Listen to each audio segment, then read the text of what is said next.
I'm Florence Pugh, and my company's payroll account came up $620,000 short, right when revenue was climbing. My sister ran payroll, swore it was the accountant's fault, and everyone believed her. I didn't argue. I followed the money. If you've lived something similar, share your experience in the comments. Thursday morning in our Austin office looked like every other payroll day. Coffee ring on my desk, 3 client calls queued, and a whiteboard full of shift swaps. Revenue had climbed for 4 straight months, which should have meant less stress, not more. Then the payroll portal flashed a message in bold red: insufficient funds. I refreshed. Same warning. The batch for today's check sat there like a loaded gun, waiting for approval.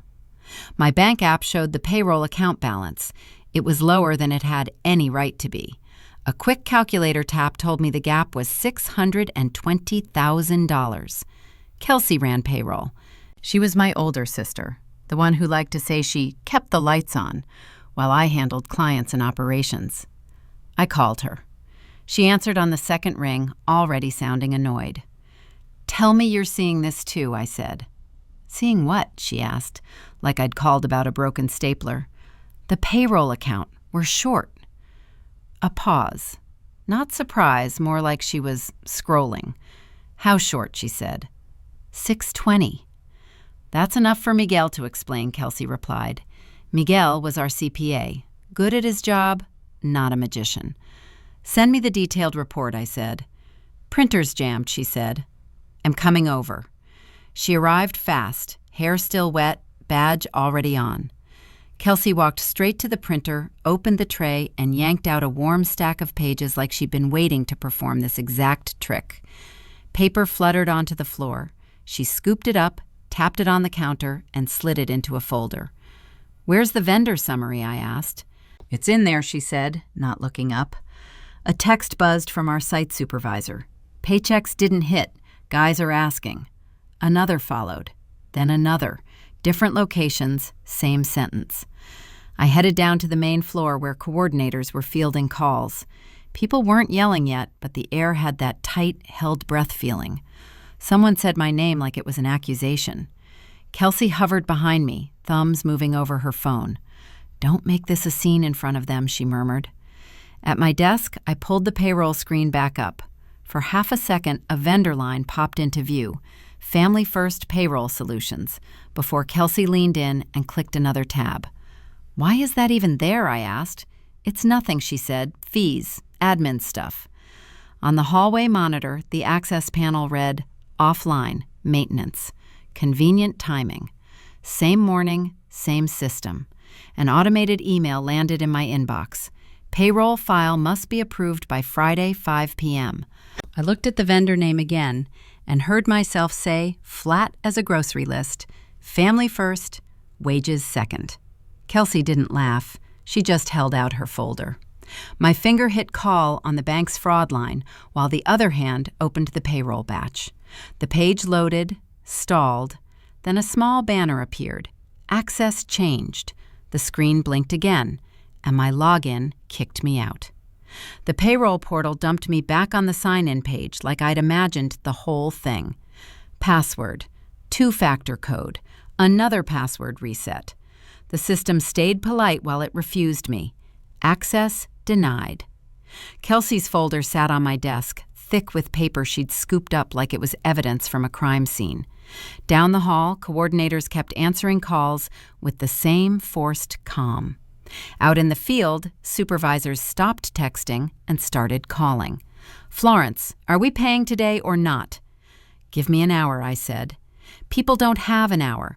Kelsey drifted into the bullpen and leaned against a filing cabinet, phone in hand, already composing the story. A company-wide email hit everyone's inbox at once. "Team, we're experiencing a temporary accounting discrepancy. Miguel is reviewing the numbers now. Please remain patient." That was it. No mention of the bank alert, no mention of the missing money. Just a neat little arrow pointing away from her and straight at my accountant. "Why would you put Miguel's name in writing?" I asked. "Because he's the accountant," she said. "He doesn't push payroll." Then he should have caught it sooner. A coordinator looked up from her headset, eyes flicking between us like she'd stepped into the wrong meeting. Kelsey smiled at her the way you smile at someone you're about to inconvenience. "Tell them it's just a processing delay," Kelsey said, low enough that it sounded like advice. "Stop talking to my staff like you're their boss," I said. Kelsey shrugged. "Someone has to." My phone buzzed again, a supervisor from our north site. "2 guys walked off the job," he said. "They said they're not coming back until they get paid." "Documented," I told him. "I'll call you back." Another call came through, this time with Dad on the screen. I didn't even have to answer to know what Kelsey had done. "Your mother says you're accusing your sister," he said. "I'm trying to find $620,000, I said. "Don't make the family look bad over a bookkeeping issue." "It's not a typo, Dad." He exhaled like I was being dramatic, then hung up to preserve the peace. At 10, I drove to Miguel Alvarez's office with my laptop on the passenger seat and a printout Kelsey had missed wedged in my bag. Miguel met me in his doorway, sleeves rolled up, glasses already on. "She put my name in an email," he said, instead of hello. "She locked me out of payroll," I said. Miguel motioned me to a chair and pulled up his own screen. "Look," he said. "I don't have credentials to create vendors in your payroll system. I don't have credentials to approve ACH transfers. I can reconcile after the fact, but I can't move money." He rotated the monitor so I could see the permissions list. His name was there all right, under View Only. "So she's lying," I said. "She's claiming control she doesn't have," Miguel said. "Those aren't the same thing legally, but they rhyme." He opened last month's vendor report and then this month's. "Here's the problem," he said. A line item sat in the current list that hadn't existed before. Family First Payroll Solutions. "It wasn't on the vendor list in October," Miguel said. "It appears recently, not years ago, recently." That was enough. Not proof of everything, but proof of something. Miguel slid a single sheet across the desk. It was a checklist, boring and deadly serious. "Segregation of duties," I read aloud. Miguel watched my face like he was waiting for me to throw up. "Yeah," I said. "My family segregates duties by blood type." He didn't smile, but he didn't correct me either. "Don't fight her with emotion," Miguel said. "Then what?" "Collect documentation, lock permissions, call your bank's fraud department and ask for the ACH trace logs. And Florence, payroll taxes have deadlines. Withholding doesn't care about your sister's feelings." My phone buzzed with a message from HR. "Need you to sign a staff notice ASAP. People are panicking." Back at the office, the HR manager cornered me with a draft statement. "It says it's an accounting delay," she said. "Kelsey wants this out in the next 10 minutes. Kelsey appeared at her shoulder like she'd been summoned. "Sign it," she said. "Don't let Miguel make this worse." "Stop saying his name," I said. "Then stop acting like I did this," she snapped. My bank returned my call while HR waited with a pen. "Monday at 9 a.m., the fraud specialist said. "We'll review the ACH activity in person." As I walked toward the parking lot, my mother called. "Come for dinner tonight," she said. "We need to talk." Before I could answer, my inbox refreshed with a calendar invite from Kelsey. "Family meeting, tonight, 7 p.m. She'd even CC'd 2 managers. Mom's dining table was set like it was Thanksgiving, even though it was a random Thursday. Dad poured iced tea, trying to make the whole thing feel normal. Kelsey was already there, sitting straight-backed, phone face down beside her plate, like a promise. "Before we eat," Mom said, "tell us what's going on." Kelsey didn't wait. "I've been running payroll non-stop," she said. "I'm fixing a mess Miguel created, and Florence is acting like I stole from her." Dad looked at me, then at the serving spoon, like it might have an opinion. "That's not what I said," I told them. "We're short $620,000. Mom blinked hard. "Kelsey," she said, "is that true?" "It's a reporting issue," Kelsey replied. "Florence doesn't understand how these systems work. She hears a number and panics." My phone vibrated under the table. A manager texted. "Kelsey told us to route payroll questions to her. Is that real?" Kelsey watched me read it. "See," she said, "everyone needs one voice right now." I didn't argue at the table. Arguing was her sport. Instead, I stood up, grabbed my keys, and walked out with Mom calling my name like I was 12. In the driveway, Miguel answered on the first ring. "She's turning this into theater," I said. "Then don't play," he replied. "Open the bank portal. I'm sending a secure link." At my car hood, laptop balanced on a folder, the transaction logs came up in plain rows. There were ACH transfers that didn't match payroll totals, small at first, then steadier, like someone testing the water before wading in. Miguel spoke while I scrolled. "Those are off-cycle runs," he said. "Not bonuses, not corrections. Off-cycle." "And the approvals?" I asked. "Same user pattern," he said. "Create, approve, release, over and over." A timestamp jumped out. Vendor added, "Family First Payroll Solutions." The exact morning our hallway security feed had shown offline maintenance. "That maintenance message," I said. "It lined up." Miguel let out a breath. "Someone wanted a gap in oversight," he said. "And that missing vendor summary page? It would have shown routing and account numbers." The printer jam wasn't a jam. It was a shredder with better manners. Back at the office, lights were still on in payroll. Kelsey's car sat in my spot. She met me at the doorway with her folder tucked to her chest. "Are you done embarrassing yourself?" she asked. "Open the vendor list," I said. Kelsey didn't move. "I'm not doing this with you," she said. "You're spiraling. Let me handle payroll." "Then show me," I said. "Show me Family First." Her jaw tightened. She didn't deny the name, she just changed lanes. "I have been saving your company," she said. "You'd be nothing without me. And now you're making me the villain because you can't control your anxiety." A coordinator walked past, slowed, then kept going. Kelsey smiled like she'd won a point. "HR needs your signature," she said. "And you're not locking me out. You don't even know what buttons to press."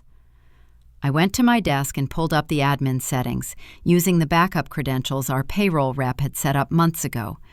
2 clicks would remove Kelsey's approval rights. The screen froze.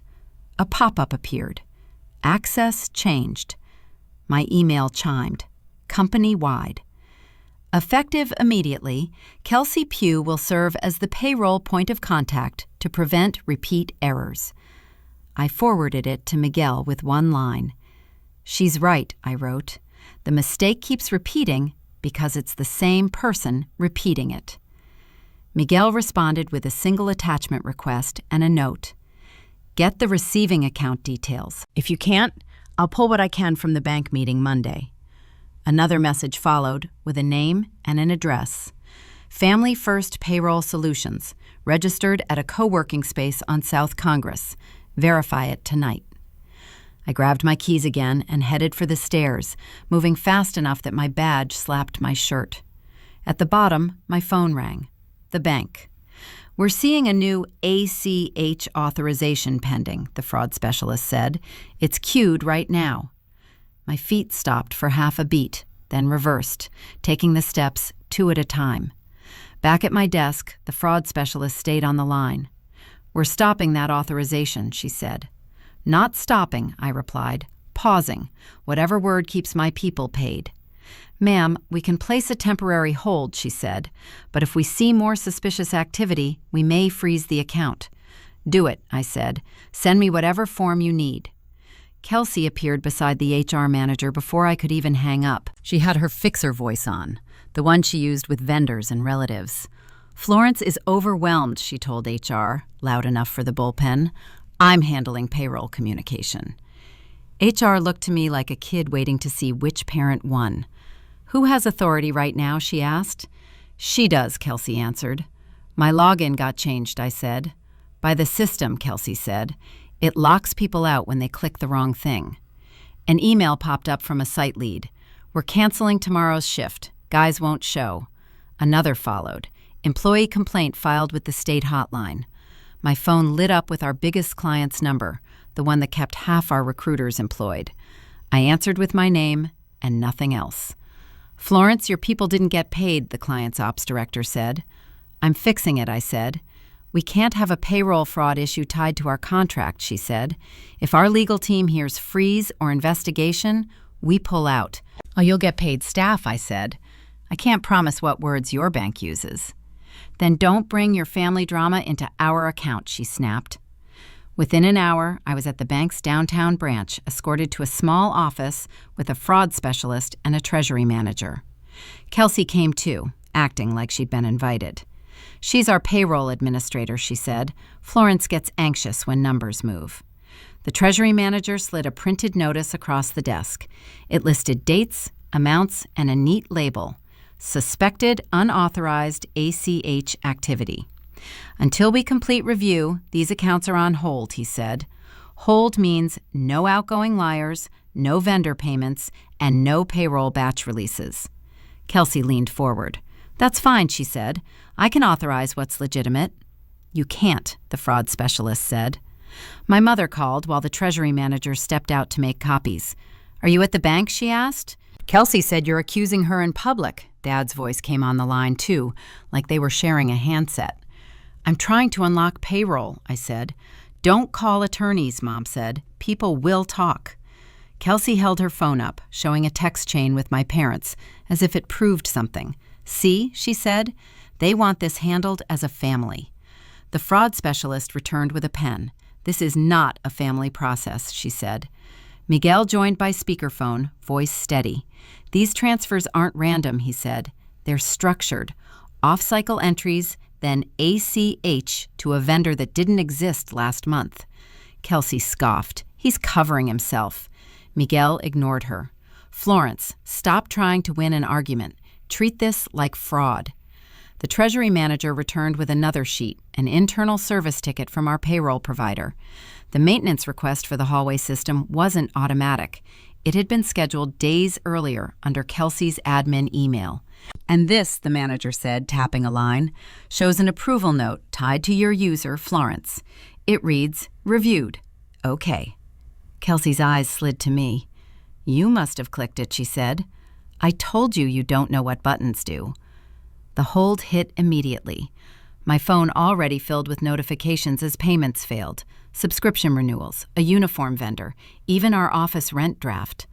The treasury manager printed a confirmation and stapled it to the report, then had me sign a request for full ACH records. Another signature set Monday at 9 a.m. for the review. Miguel texted an attorney's name and a meeting slot for first thing tomorrow. I wrote it on the back of the bank memo because there wasn't time to be neat. Outside the doors, Kelsey stepped in front of me with a stack of forms. Sign this, she said. It confirms Miguel caused the discrepancy, and I'll smooth it over. The pen hovered over the signature line while Kelsey's hand held the packet steady, like she was offering me a menu. Just sign it, she said. It says Miguel caused it. Then I can calm everyone down. The bank's sliding doors opened behind her and let out 2 customers who didn't know my life was on fire. My phone kept vibrating with failed payment alerts. I'm not signing that, I said.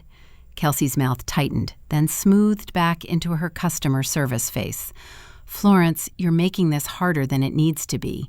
You're emotional. Move, I said, stepping around her. She followed me 2 paces, close enough that strangers would have assumed we were fine. Mom's a wreck, Kelsey said. Do you want her thinking her daughters are at war? My car door shut with more force than necessary. On the drive home, the voicemail notifications stacked up. 2 site supervisors, 1 recruiter, and the client who'd warned about their legal team. A uniform vendor emailed, past due in all caps. Rent draft declined. Even our coffee service tried to charge us and failed. At home, shoes stayed on. Laptop opened, then the bank portal, then email, then payroll. The tabs lined the screen like a row of tiny judges. Every few seconds, the phone rattled against the table.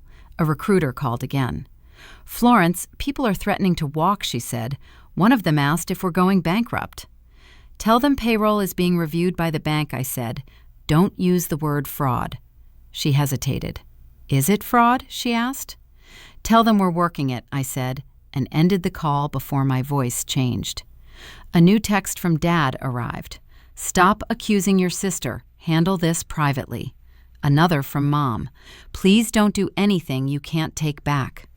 The only thing I could see on my screen was an insufficient funds banner, and the vendor name Kelsey had called nothing. Family First Payroll Solutions didn't look like nothing when it sat next to six-figure totals. Miguel's checklist flashed in my head. Separate duties, lock permissions, pull logs. It read like common sense written for people who weren't raised to believe blood was a security system. I pulled up our payroll activity report and filtered for anything off-cycle. The list was longer than it should have been. Small batches, odd timing, adjustments that never went through Miguel's normal process. Each one ended the same way: money leaving our payroll account, not toward employees. My stomach didn't drop. It narrowed, like a belt being pulled tight. The pattern was there, and it had been there for a while. The only reason it hadn't screamed at me was because I'd given Kelsey the one job nobody questions until it fails. Miguel called, not because I'd asked, but because he knew I'd keep staring at the screen until morning. "I'm sending you something," he said. An encrypted email arrived with a spreadsheet attachment and 2 lines of text. Receiving account number for Family First Payroll Solutions. Routing number included. Don't forward it. Save it. "How did you get that?" I asked. "From the bank data you authorized today," he said. "I can't see everything yet, but I can see enough." Silence stretched long enough to hear the air conditioner click. "So it's real," I said. "It's real," Miguel replied. "Next step is asking the bank for ACH traces and approval logs. Those will show who initiated and who approved. Then you hire a forensic accountant if you want it packaged clean for court." "Court," I repeated, like it was a foreign word. "You don't have to decide tonight what charges look like," he said, "but you do need to protect payroll and protect yourself. That means legal counsel. Also, you're going to need to revoke her access properly, not by guessing passwords." Miguel texted me an attorney's name and a time, 8 a.m. He also sent a short list of documents to gather: vendor history, user permissions, bank notices, any internal emails Kelsey sent blaming him. While we talked, another message came in from the client's ops director. "If we don't have confirmation by Monday, we're moving the contract." "Monday is the bank review," I said. "Monday is also when tax withholding deadlines start turning into penalties," Miguel said. "Your business can survive a family argument. It can't survive the IRS thinking you're playing games." After we hung up, my parents' group chat pinged again. Kelsey had typed a paragraph about protecting the company and fixing Florence's panic. Mom reacted with a heart. Dad reacted with a thumbs up. The attorney's website loaded. I filled out the intake form with one hand while scrolling through payroll permissions with the other, clicking through user roles until Kelsey's name appeared at the top, marked Administrator. My email to the attorney was short. "Payroll fraud issue. Need emergency meeting in the morning. Bank hold active. Documents ready." The send button turned gray. The payroll admin page refreshed, showing a list of toggles I could switch off. My phone lit up with a text from Kelsey.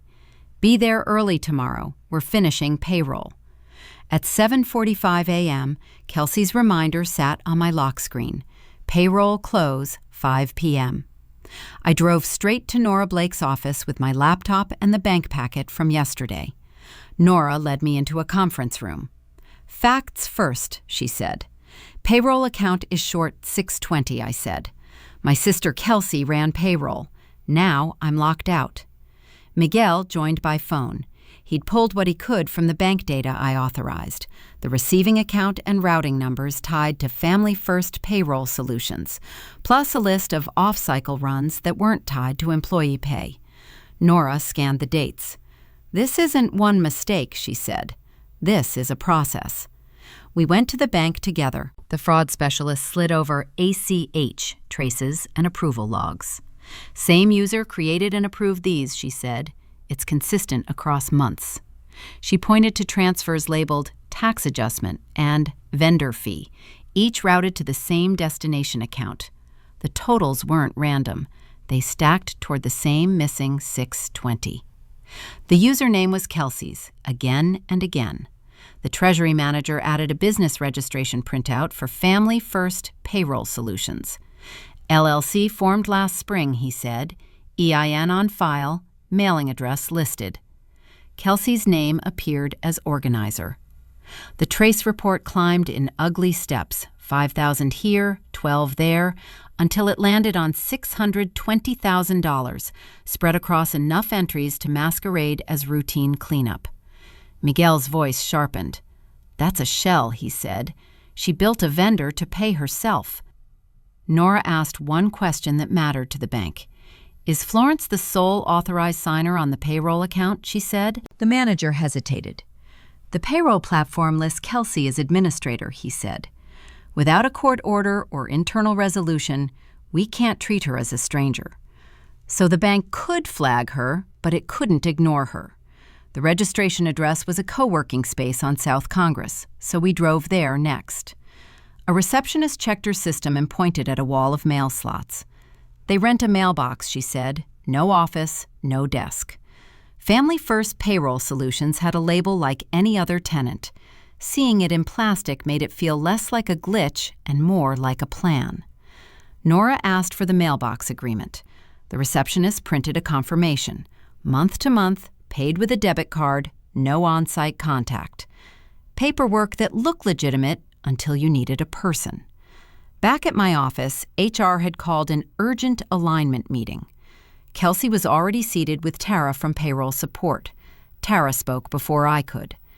"Kelsey has always approved payroll," she said. "That's how we've operated." Kelsey placed a binder on the table. "Policy," she said. "You signed this." Kelsey tapped the page like it was a receipt. "This is my fee," she said.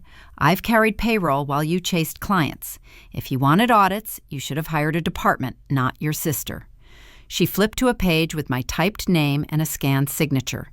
The date was 2 years ago, right after we switched payroll providers, when onboarding documents came in stacks and I signed fast. Nora didn't touch the binder. "Where's the original file?" she asked. Kelsey smiled like she'd been waiting. "In our records," she said. "You don't look at them." Miguel texted me. "The scan is cropped. Ask for PDF metadata." Kelsey leaned toward me. "Stop digging," she said. "Let me fix it. We'll run payroll, and this goes away." Nora stood. "Florence isn't signing anything," she said. "And Kelsey, you're not issuing statements for the company." And Kelsey's voice dropped its sweetness. "You can't freeze me out," she said. "You don't have access." When Kelsey left, Nora lowered her voice. "She's building a story where she's the stable operator and you're the panicked owner," she said. "If you confront her in public, she'll claim you're sabotaging payroll." "What's the alternative?" I asked. "We need one clean, undeniable event," Nora said. "One more approval, captured with bank validation. Then we file to remove her authority and pursue recovery." On my screen, the next payroll batch was already queued for Friday, 5 p.m. My phone rang. "Kelsey." "I scheduled the bank meeting," she said. "You just need to show up and stay quiet." Friday hit like a deadline with teeth. By noon, payroll questions had turned into payroll ultimatums, and Kelsey was acting like the only adult in the room. She booked the bank meeting herself and sent a calendar invite titled Payroll Stabilization. Nora sat beside me at the conference table with a legal pad. Miguel joined by speakerphone. The fraud specialist from the bank stayed on hold, ready to jump in. Kelsey walked in with her binder and a travel mug, like a parent-teacher conference. "This is ridiculous," she said. "Let's just run the batch." "Sit," Nora said. "Then we'll talk." Kelsey ignored Nora and looked at me. "Florence, you're making our family look insane," she said. "Miguel messed up the reconciliation. I'm fixing it." Miguel's voice came through the speaker. "I don't approve your ACH transfers, Kelsey." Kelsey waved her hand. "Your spreadsheet doesn't change my workload," she said. The payroll portal was open on the shared screen. The batch waited for approval. So did a vendor payment line to Family First Payroll Solutions, where I knew it would be. The mouse stayed untouched. That was the point. "Go ahead," I said. "Do what you always do." Kelsey smiled like she'd won. Finally, she said. She logged in with her credentials. Her fingers moved fast. She opened the vendor tab, typed an amount, and clicked through the prompts without reading them. The last box asked for approval. She checked it like it was a chore. Nora slid a folder across the table but didn't open it yet. "Before you hit submit," Nora said, "confirm that's your user." Kelsey snorted. "Of course it's my user," she said. "I'm the payroll admin." "Great," Nora said. Kelsey clicked submit. A printed packet came out of my bag and landed in front of her. Approval logs, ACH traces, a timeline of off-cycle runs, each one ending at the same routing number Miguel had flagged. Kelsey glanced down and didn't pick it up. "That's not real," she said. "That's Miguel covering his ass." Miguel didn't raise his voice. "The bank generated those traces," he said. Kelsey leaned toward me instead. "You're really doing this?" she said. "You're going to wreck Mom over a vendor fee?" "It isn't a fee," I said. "It's $620,000. Kelsey's eyes narrowed. "You're the owner," she said. "If money moved, you approved it." Nora opened the folder she'd been sitting on. One page, clean and simple. A corporate resolution removing Kelsey's authority effective immediately upon verification of the last transaction. "You don't get to rewrite policy in the moment," Kelsey said. "I have paperwork." Nora held up her hand. "Not yet," she said. The top page of the traces showed the vendor name in bold. "Family First," I said. "Still a cute name." Kelsey's mouth tightened. "Stop," she said. "You're being cruel." The bank line clicked and the fraud specialist spoke. "We have confirmation," she said. "The authorization submitted at 2:14 p.m. was approved by user Kelsey Pugh." Kelsey froze, just long enough for the words to land. "That's impossible," she said. "Someone stole my login." Miguel made a small sound that wasn't quite a laugh, more like a cough that understood irony. He didn't say a word, just gave a single, slow nod, like a box had been checked. My voice stayed flat. "Family First," I said. "Now it's bank first." Nora slid the resolution to me. "Sign," she said. The pen moved. One signature, one date. Nora took the page and stood. "Kelsey," she said, "you are no longer authorized to act for this company."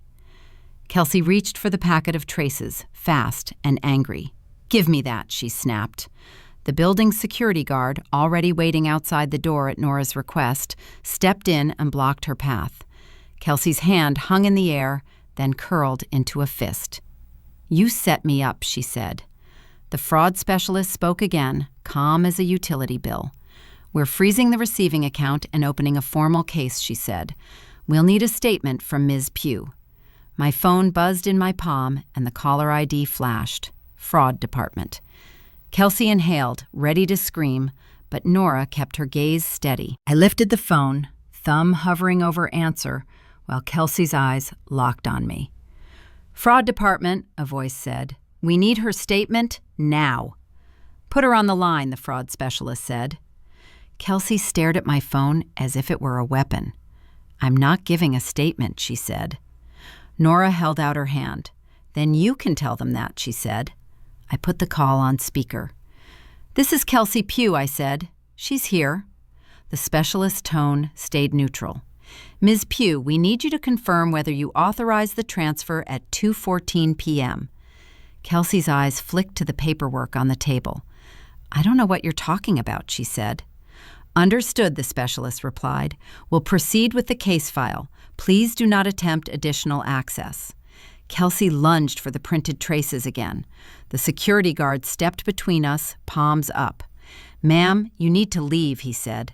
"I work here," Kelsey snapped. Nora slid a letter across the table. "Not anymore," she said. By the time the bank opened its formal report, an investigator from Austin Police Department's Financial Crimes Unit asked Nora for our documentation. The meeting wasn't dramatic. It was clerical. Names, dates, routing numbers, and signatures that didn't match the story Kelsey had been selling. 2 days later, Kelsey sat across from Nora in a small interview room at the courthouse. Not crying, not charming, just rigid. A deputy stood near the door while Nora read from the bank summary. March 18th, $7,500. April 2nd, $9,200. April 29th, $11,000, Nora said. Kelsey kept her chin lifted. Nora didn't look up when she reached the total. $620,000, she said. The investigator slid the ACH trace toward Kelsey. Same receiving account every time, he said. Kelsey's mouth opened, then closed. The Victim Act needed an audience, and the room didn't provide one. That same day, a process server met Kelsey in the courthouse lobby and handed her the civil complaint. She tried to push it back like it was hot. The server didn't budge. Later, the bank emailed confirmation that the vendor account was frozen and flagged. The words, "funds unavailable," felt brutally polite. She asked Dad to call. He did. I let it ring. Back at the office, I did what I should have done months earlier. Payroll got split into parts. One person built the batch, another approved it. I kept final release. Miguel set up an audit log that emailed me every change in vendor records. We moved the payroll account to a new bank and required two-factor approval tied to my phone. HR asked what to tell employees. Tell them the truth without the soap opera, I said. She blinked. So, what's the truth? Payroll was disrupted, I said. We fixed the process. Pay is coming. That afternoon, the first catch-up deposits hit. Supervisors texted thumbs up. One guy wrote, "Thank you." Rent was due. I replied with a single word. Confirmed. My parents insisted on another dinner. This time, I met them at their kitchen counter, not the table. Mom spoke first. "How could you do this to your sister?" Dad followed fast. "Police? Lawyers? That's public." Nora's advice echoed, so I kept it simple. "All communication goes through my attorney," I said. Mom's hands shook over the dish towel. "She's family." "She stole payroll," I said. Dad tried a new angle. "Maybe she meant to pay it back. Then she can explain that in writing," I said. Kelsey called twice that week. I didn't answer. She texted, "You're really going to ruin me." I forwarded it to Nora and blocked the number. Friday, a new payroll policy went into the shared drive. I signed the last page, then wrote a header note at the top. "No more Family First vendors." The phrase looked too petty on paper, so I crossed it out and replaced it with "No more single-person approvals." Before locking up, I opened my desk drawer and found Kelsey's spare access badge, the one I'd kept just in case. I slid it into an envelope with a revocation notice and the bank's case number, sealed it, and labeled it for the file cabinet. The office door latched behind me, key turned, lights off. Phone finally stopped buzzing, at least for the length of the hallway.